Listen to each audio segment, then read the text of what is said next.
Halo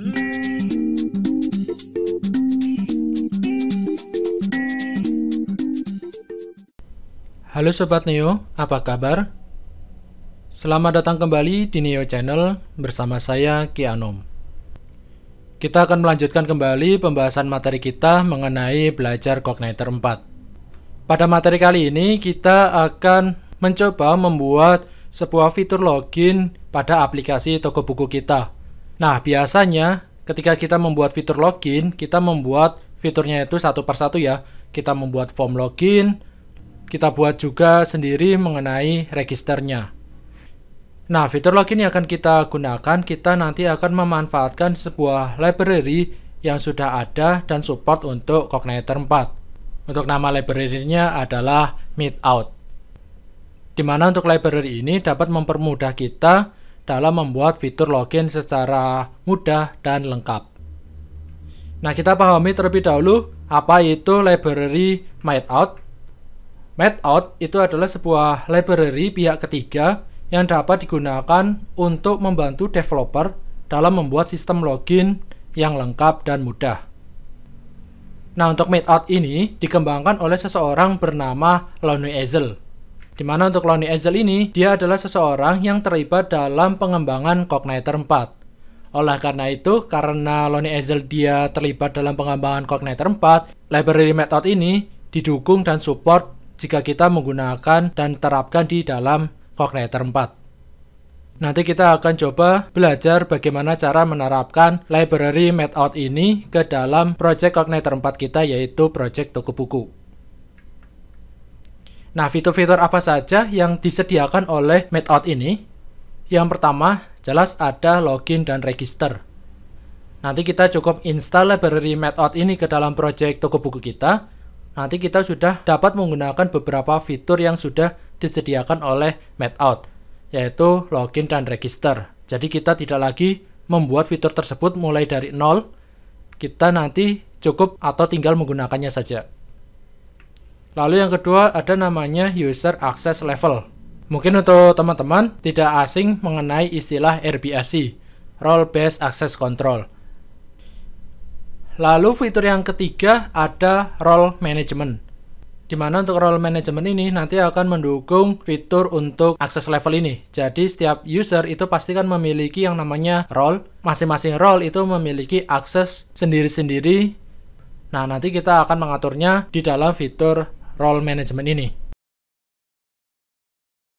Lalu yang keempat ada fitur User Management yang digunakan untuk mengelola data user. Yang kelima yaitu User Activation. Nah, ini yang sangat bagus di dalam library Meetout ini. Ketika kita atau user itu melakukan register, nanti kita bisa ngeset nih User Activation-nya ini. Nanti dari library Meetout, dia akan mengirimkan sebuah link ke dalam email yang didaftarkan. Nanti user tinggal ngeklik link itu untuk melakukan aktivasi. Jadi nanti kita sudah tidak perlu lagi membuat fitur activation-nya secara manual. Semua sudah ada dan lengkap di dalam library Meetout. Nah, untuk referensi cara instalasi maupun penggunaan library Meetout, kita bisa lihat dan pelajari dari dokumentasi di GitHub-nya Lonnie Ezel. Nah, lalu materi apa saja yang akan kita pelajari pada video sesi kali ini? Yang pertama, kita nanti akan membuat fitur login dan register. Tadi kan di Meetout itu ada 5 fitur ya. Ada 5 fitur. Nanti kita akan mempelajari salah satu fiturnya yaitu login dan register. Lalu fitur yang kedua nanti kita akan membuat atau menerapkan user activation. Jadi untuk sesi kali ini kita hanya berfokus untuk login dan register dan user activation.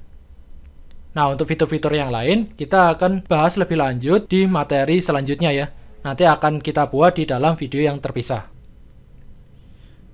Lalu selanjutnya mengenai prerequisite atau apa saja yang kita perlukan sebelum kita menerapkan library Meetout. Yang pertama, jelas kita nanti akan menggunakan PHP versi 7.3 ke atas atau PHP 8 ke atas. Nah, karena kemarin ketika kita membuat project toko buku kita, kita sudah menggunakan PHP versi 7.3. Atau mungkin dari teman-teman ada yang menggunakan lebih dari versi 7.3, mungkin ada 7.4, 7.5 dan seterusnya. Karena di sini minimal PHP-nya adalah PHP 7.3 agar kita bisa menggunakan library Matout. Lalu karena Matout ini diciptakan oleh Lonnie Ezel dan Lonnie Ezel sendiri dia terlibat dalam pengembangan Cognator 4, maka untuk library Matout ini dia support untuk digunakan dalam Cognator 4. Nah, sekarang kita akan coba menerapkan library Matout dan kita akan menginstal library Matout ke dalam aplikasi toko buku kita. Kita coba lihat ya untuk dokumentasinya, kita ke GitHub-nya Matout milik Lonnie Ezel. Nah, ini adalah GitHub dari Lonnie Ezel, di mana di sini sudah ada dokumentasi dan tata cara penggunaan untuk library Matout. Nah, di dalam GitHub ini, di sini ada beberapa file yang bisa kita unduh secara manual. Jadi nanti kita bisa menerapkan library Matout secara manual. Kita tinggal unduh filenya lalu kita terapkan di aplikasi toko buku kita. Tapi kita tidak akan menerapkannya secara manual karena jika teman-teman lihat di bagian bawah, kita scroll, di sini ada cara instalasinya menggunakan Composer. Nanti kita tinggal menjalankan Composer required Matout. Nah, lalu jika tadi kita instalasinya secara manual, kita harus ngeset loadingnya itu di dalam file config autoload.php ini. Ini jika kita lakukan instalasinya secara manual, yaitu tadi kita download file library Matout ini, lalu kita pastekan ke dalam project toko buku kita. Nah, nanti kita perlu melakukan konfigurasi untuk autoloadnya. Tapi jika instalasi kita menggunakan Composer, nanti untuk autoloadnya sudah diset secara otomatis oleh komposernya. Oke, mungkin kita langsung saja kita install library Matout ke dalam project toko buku kita. Nah, ini adalah aplikasi toko buku kita. Kita coba install library Matout ke dalam aplikasi toko buku kita. Kita buka terminalnya, Ctrl backtick. Lalu tadi kita jalankan scriptnya ya. Yaitu untuk scriptnya adalah Composer required Matout. Kita bisa ketikkan saja di sini. Composer required Matout. Nah, ini scriptnya ini kita enter saja. Nah, ini dari komposernya dia sedang melakukan download atau mengunduh library Matout-nya. Kita tunggu saja prosesnya sampai selesai. Oke, ini untuk instalasinya sudah selesai. Nah, sekarang teman-teman lihat di dalam folder vendor, di dalam sini ada folder yang namanya folder Meet ini. Untuk folder Meet ini adalah library Matout yang baru saja kita install. Di dalam library Matout ini ada source, ada folder src atau source, di mana untuk isi dari folder source ini mirip seperti isi dari folder CI kita, di mana ada config, ada controller, ada database, entities, dan sebagainya. Hanya saja di sini ada tambahan yaitu authentication, authorization, collector, dan komennya. Nah, di dalam Matout ini ada controller. Nah, nanti controller ini yang akan kita gunakan untuk fungsi login kita. Lalu ada database. Nah, ini untuk database-nya di sini ada file migration. Nanti kita akan jalankan file migration ini.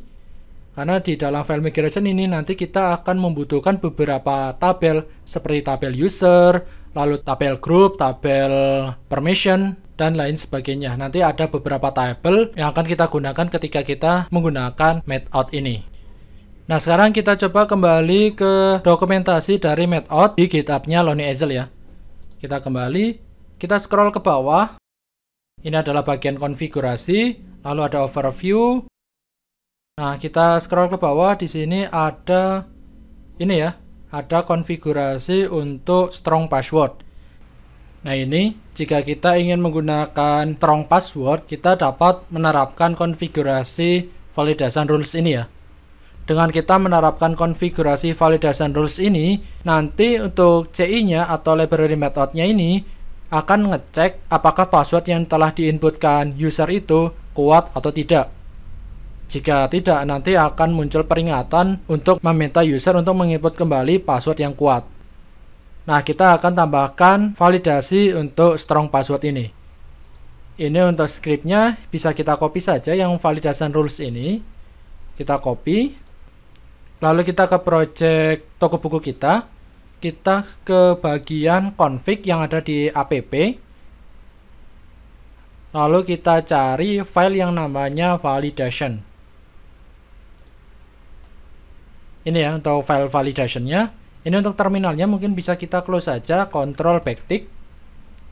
Nah, tadi untuk scriptnya kita bisa pastekan di dalam variable rule sets ini. Kita bisa pastekan di sini. Ini kita enter dulu, lalu kita pastekan. Nah, ini terlalu panjang ya.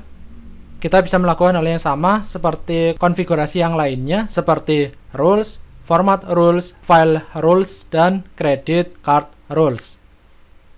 Kita cukup menggunakan validation rules ini saja. Ini kita cut saja. Jadi kita cukup menggunakan validation rules ini.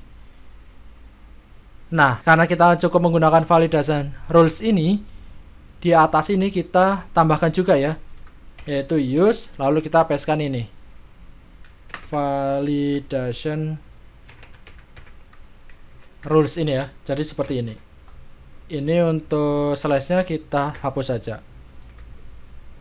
Jadi untuk bagian atasnya kita tambahkan pemanggilan, yaitu kita akan menggunakan validation rules dari folder meet atau library meet-out di folder authentication dan folder password. Nah, untuk validation rules ini kita panggil dan kita set di dalam variable rule sets. Jadi kita menambahkannya seperti ini. Ini bisa kita simpan saja. Nah, kita coba kembali ke folder vendor, yaitu kita ke library metout-nya. Nah, di dalam library metout ini, di dalam config, di sini kita sudah ada routes. Jadi kita tinggal menggunakan routes yang sudah dibuat oleh library metout-nya. Nah, tadi saya sempat menyampaikan bahwa di dalam library method ini ada file migration. Nah, untuk file migration ini berisi beberapa tabel yang akan kita gunakan untuk bekerja atau menggunakan library metout. Nah, nanti untuk file migration ini akan kita jalankan agar kita dapat menggunakan library metout. Nah, nanti akan ada beberapa tabel yang akan di-generate setelah kita menjalankan file migration ini. Untuk menjalankan file migration ini, kita menggunakan terminal. Kita buka saja terminalnya, Ctrl backtick. Ini kita clear saja. Lalu kita jalankan php spark migrate lalu dash all. Oh, ini ada spasi. Jadi kita jalankan php spark migrate all. Nanti untuk file migration ini akan kita generate. Ini kita enter saja.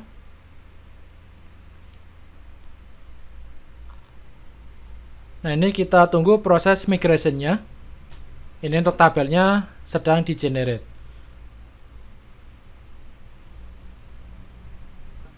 Nah, di sini ada errornya bahwa dia tidak bisa connect ke database, di mana dia tidak bisa mengakses SQLite-nya.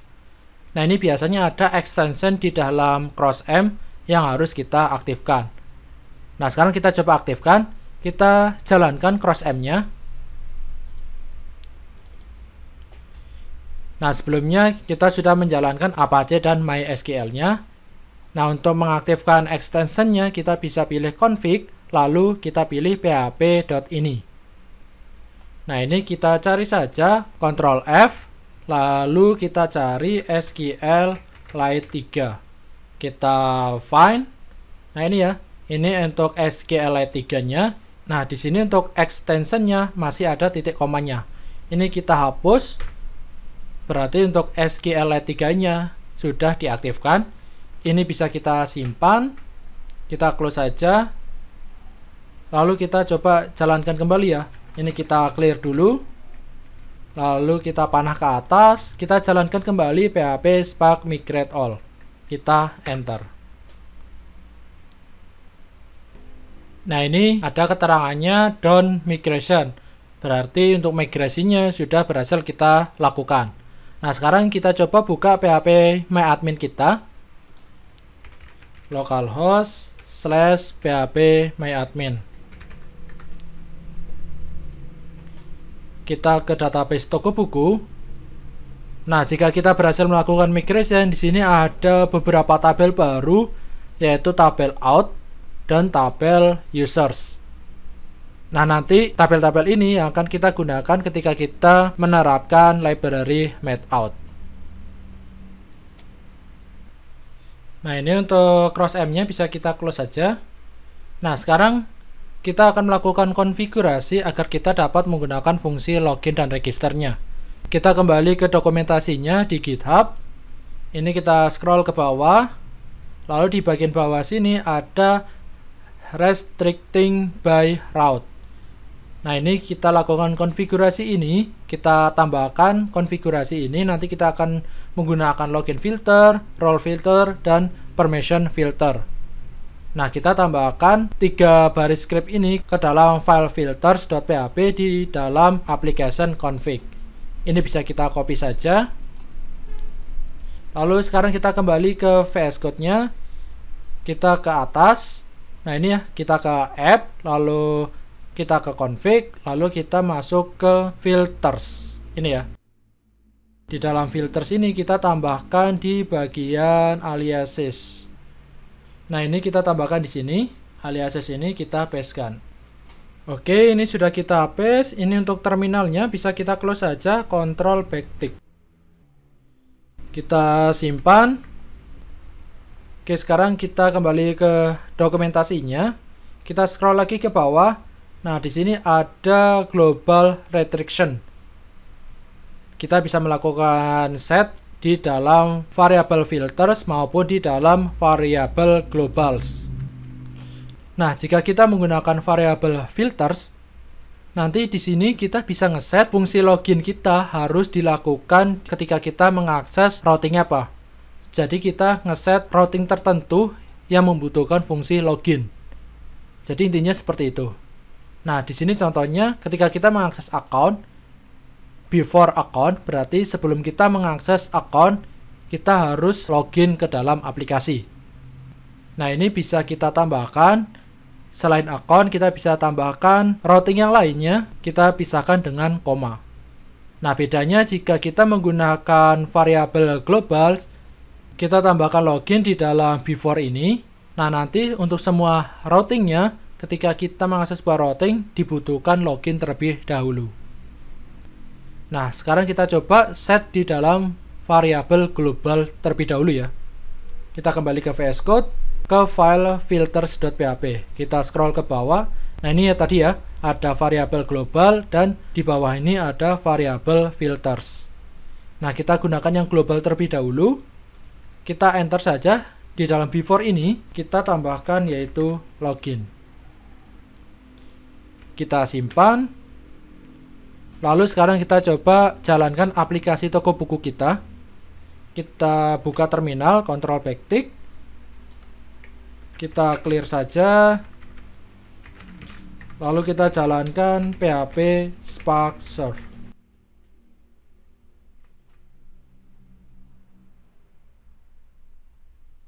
Nah, ini ya, ketika kita jalankan aplikasinya, dia langsung di-redirect ke halaman login. Jika kita akses misalnya root saja, dia juga langsung ke halaman login. Misal kemarin kita sudah ada routing untuk buku ya, yaitu book. Kita masuk ke book. Nah, dia membutuhkan login. Ini jika kita set loginnya itu di dalam variabel global. Nah, jika kita setnya di dalam variabel filters, di dalam variabel filters ini ya. Nah, sekarang kita coba set di dalam variabel filters ini ya. Kita kembali ke dokumentasinya. Nah, kita set, kita tambahkan ini ya. Ini kita copy saja, Ctrl C.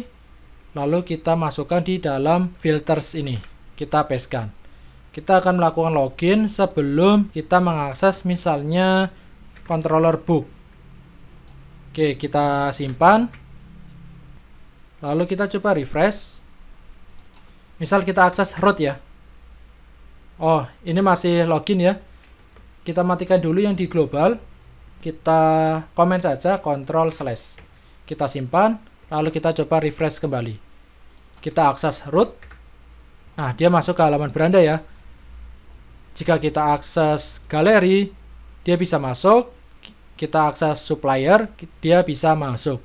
Nah, sekarang ketika kita akses data buku, nah dia membutuhkan login. Nah, ini kita set bahwa loginnya ini akan kita jalankan sebelum kita mengakses routing book. Nah, bagaimana jika routingnya itu langsung kita akses fungsinya? Misalnya gini ya, di dalam book itu kan ada nama routing yang lain ya. Kita coba lihat di file routes-nya.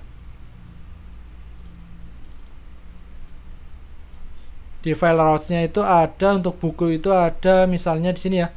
Nah, misal kita akses yang book crate ini ya.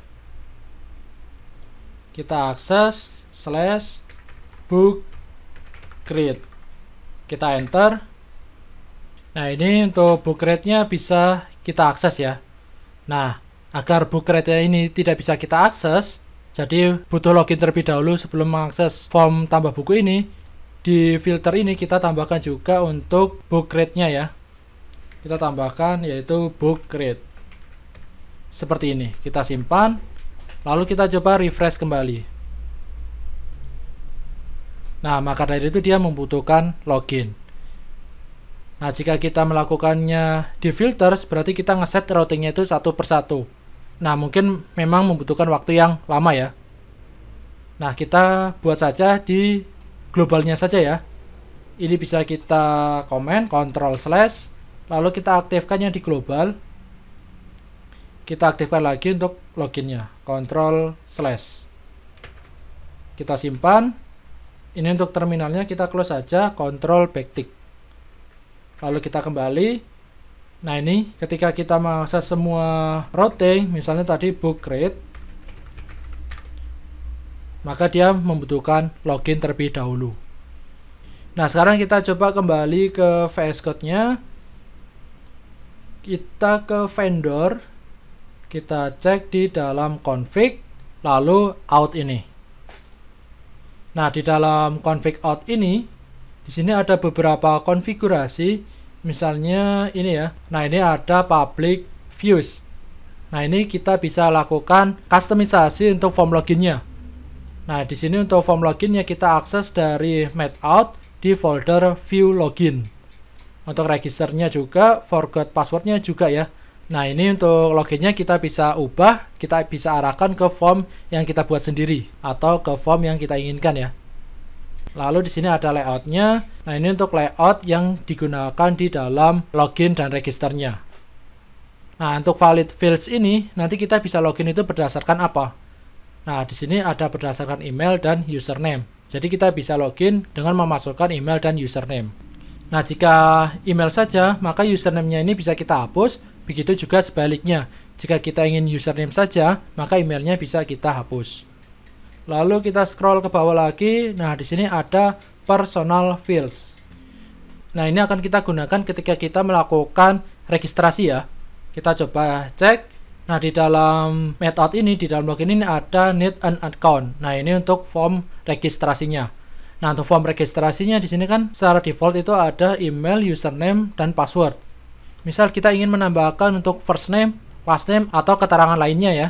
Maka untuk first name, last name, maupun keterangan lainnya itu kita tambahkan di personal fields ini. Gitu ya. Lalu, nah di sini ada allow registration. Di sini untuk defaultnya adalah true.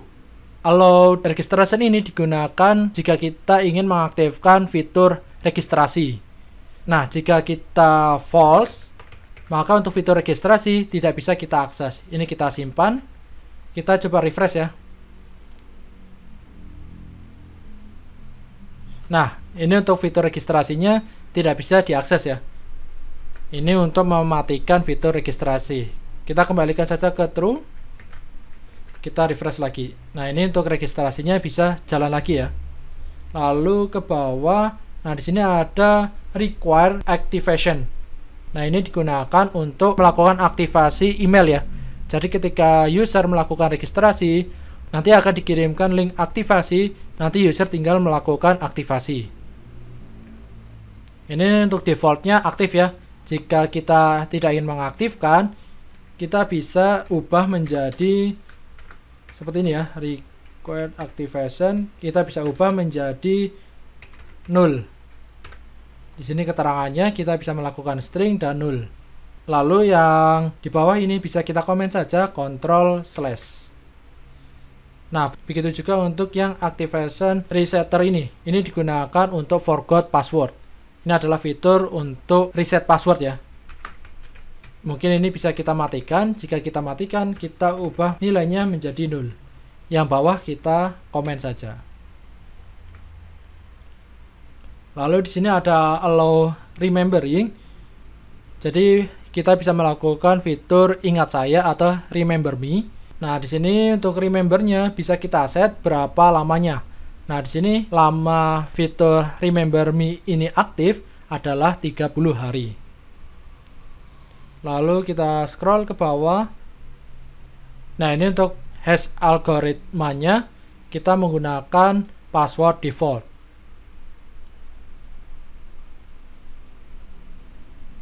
Kemudian ada password validator ini ya. Nah, ini di sini ada password pwned validator. Nah, ini fitur ini digunakan untuk kita ngeset misalnya password yang sebelumnya itu udah pernah dibajak atau passwordnya rawan ya. Jadi nanti ketika kita melakukan registrasi kan kita nanti diminta untuk memasukkan password. Nah, jika fitur ini aktif, maka nanti misalnya password yang kita masukkan misalnya sudah pernah dibajak sebelumnya. Nah, nanti ada peringatan bahwa passwordnya itu kurang kuat ya. Mungkin ini bisa kita aktifkan saja.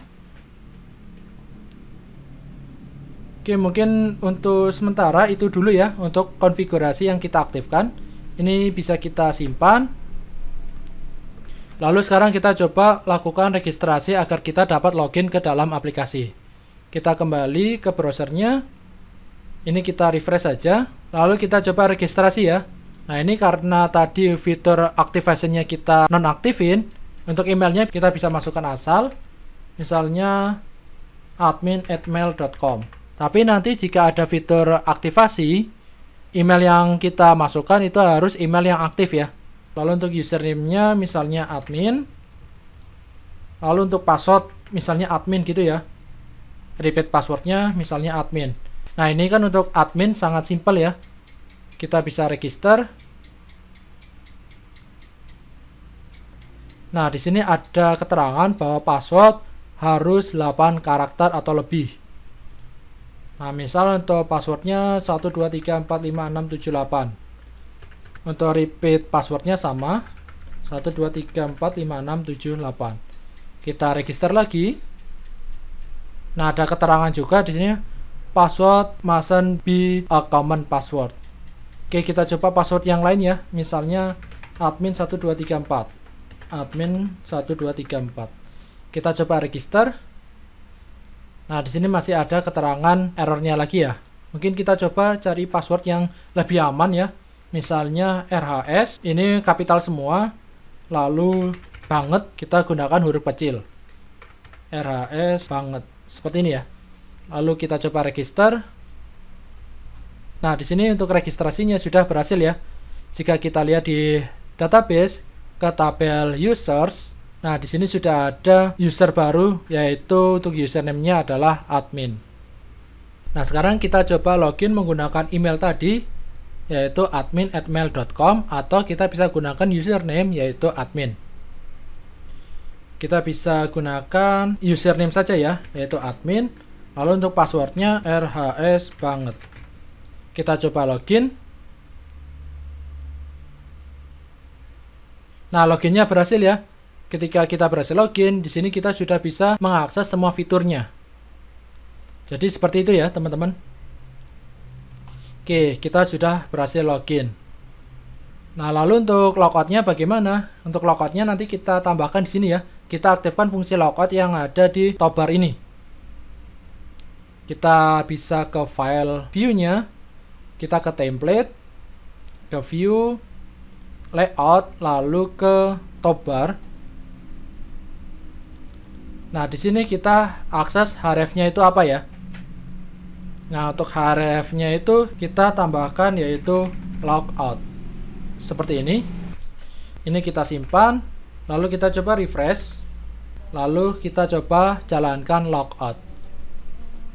Nah, kita sudah berhasil logout. Nah, untuk logout ini kita peroleh dari mana, teman-teman? Nah, kita coba ke vendor, kita kembali ke vendor, lalu kita ke config, lalu kita buka file routes.php. Nah, di dalam file routes.php kita sudah ada routing yaitu logout, dimana untuk routing logout ini sudah di-generate oleh library methout kita pada saat kita melakukan instalasi. Jadi di top bar ini kita tinggal menggunakan routingnya saja.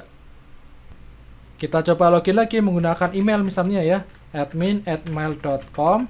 Lalu untuk passwordnya kita masukin lagi, lalu kita coba login lagi. Nah, sekarang kita sudah berhasil login lagi. Oke, begitu ya teman-teman. Kita sudah menginstal library methout dan kita sudah membuat fitur login di dalam aplikasi toko buku kita. Oke teman-teman, sekarang kita akan melanjutkan ke materi selanjutnya, di mana kita akan membuat fungsi untuk user activation. Nanti setelah user melakukan registrasi, nanti sistem kita akan mengirimkan sebuah link aktivasi ke email yang user daftarkan ke aplikasi kita.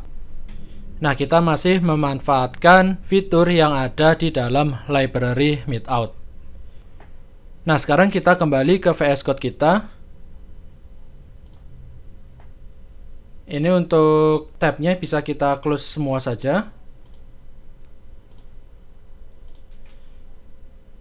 Nah, sebelumnya kita telah tahu ya, kita coba buka lagi ya ke vendor, kita buka config out. Nah, di dalam config out ini ada konfigurasi atau settingan untuk mengaktifkan fitur user aktivasi. Tadi sudah kita bahas mengenai konfigurasi untuk mengaktifkan maupun menonaktifkan fitur user aktivasi. Nah, sekarang coba kita aktifkan lagi untuk fitur aktivasi di dalam file out.php ini. Nah, sebelumnya kan kita telah menonaktifkan fitur user aktivasinya.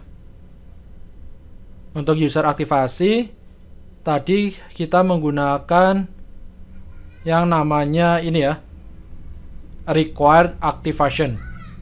Nah, nanti untuk required activation ini akan kita aktifkan kembali. Begitu juga dengan active resetter ini. Nah, ini kita kembalikan saja. Yang 0 ini kita komen, Ctrl/, lalu yang bawahnya ini kita aktifkan. Begitu juga dengan yang active resetter ini. Ini yang 0 kita komen saja, lalu yang bawahnya kita aktifkan. Lalu kita simpan. Nah, di sini untuk required activation-nya sudah kita aktifkan. Nah, sekarang kita akan ngeset agar CI kita itu dapat mengirimkan email ke user yang melakukan registrasi. Untuk set emailnya kita pindah ke config, lalu pilih yang email.php ini. Nah, di dalam email.php ini kita lakukan konfigurasi email yang akan kita gunakan untuk mengirimkan link aktivasi ke email user. Kita akan menggunakan SMTP dari Gmail ya. Nah, ini nanti kita isikan untuk from emailnya dari siapa, lalu untuk name-nya siapa. Kemudian di sini kita bisa set untuk SMTP hostnya yang akan kita gunakan nanti apa. Kita akan menggunakan dari Gmail. Lalu di sini ada SMTP usernya. Oke, mungkin bisa langsung kita isi saja ya. Nah, untuk from emailnya kita isi. Saya akan menggunakan email saya, yaitu dharma.bakti16696@gmail.com. Lalu untuk from name-nya misalnya adalah toko buku. Ini untuk resipien dan user agent kita lewatkan, lalu kita ke protokolnya. Nah, di sini untuk defaultnya adalah protokolnya mail. Nah, kita akan menggunakan protokol SMTP. Kita tuliskan saja SMTP. Nah, di sini ada 3 ya. Kita bisa menggunakan mail, sendmail maupun SMTP. Nah, di sini kita menggunakan protokolnya itu SMTP. Lalu selanjutnya ada SMTP hostnya. Nah, ini kita masukkan SMTP dari Gmail. Sama dengan, nah SMTP dari Gmail berarti kita masukkan saja smtp.gmail.com. Kemudian di sini ada SMTP usernya. Nah, untuk SMTP user kita masukkan kembali alamat email yang akan kita gunakan lagi. Yaitu untuk alamat emailnya tadi ya, dharmabekti16696@gmail.com. Jadi ini untuk SMTP usernya. Kemudian untuk SMTP pass ini adalah password dari Gmail kita ini. Nah, nanti di sini kita isikan password dari Gmail kita. Nanti silakan teman-teman masukkan email punya teman-teman sendiri ya. Disarankan bahwa email yang teman-teman gunakan itu bukan email utama teman-teman. Jadi saya sarankan teman-teman menggunakan email lain yang bukan email utama atau email pribadi teman-teman sendiri. Lalu untuk SMTP portnya kita gunakan saja 465. Lalu untuk timeoutnya ini adalah waktunya kita gunakan 60 second atau 60 detik. Lalu untuk SMTP kriptonya kita gunakan SSL. Lanjut kita set mail type-nya. Di sini untuk mail type-nya adalah defaultnya teks, kita gunakan mail type-nya adalah HTML. Jadi nanti kita bisa mengirim format HTML ke dalam body emailnya. Oke, jadi itu ya untuk konfigurasinya. Silakan teman-teman lakukan konfigurasi pada project toko buku milik teman-teman. Ini bisa kita simpan. Nah, selanjutnya kita harus melonggarkan keamanan dari Gmail kita agar aplikasi toko buku kita dapat menggunakan SMTP Gmail kita untuk mengirimkan pesan ke user yang melakukan registrasi. Jadi intinya, aplikasi toko buku kita akan mengirimkan pesan ke user itu melalui SMTP Gmail kita. Nah, agar aplikasi kita dapat mengirimkan pesan melalui SMTP Gmail, maka kita harus melonggarkan sistem keamanan email kita. Nah, sekarang kita buka browser, lalu kita buka konfigurasi atau settingan keamanan di dalam email kita. Kita masuk, kita tekan saja myaccount.google.com. Nah, kemudian kita pilih yang keamanan ini. Nah, sekarang kita scroll ke bawah. Nah, kita ke bagian login ke Google ini. Nah, di sini untuk verifikasi 2 langkahnya harus kita nonaktifkan. Ini bisa kita klik saja. Nanti di sini akan diminta untuk memasukkan password. Silakan teman-teman memasukkan password email teman-teman. Nah, lalu kita nonaktifkan saja verifikasi 2 langkah ini. Kita nonaktifkan.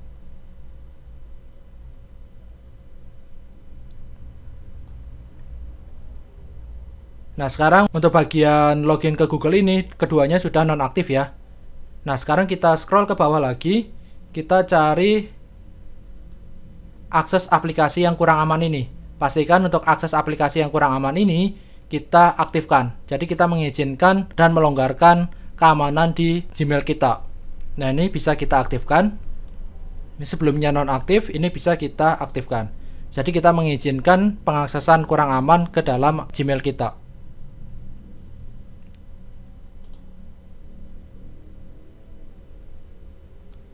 Nah, jika sudah, nanti di sini akan aktif ya. Berarti kita mengizinkan pengaksesan aplikasi yang kurang aman.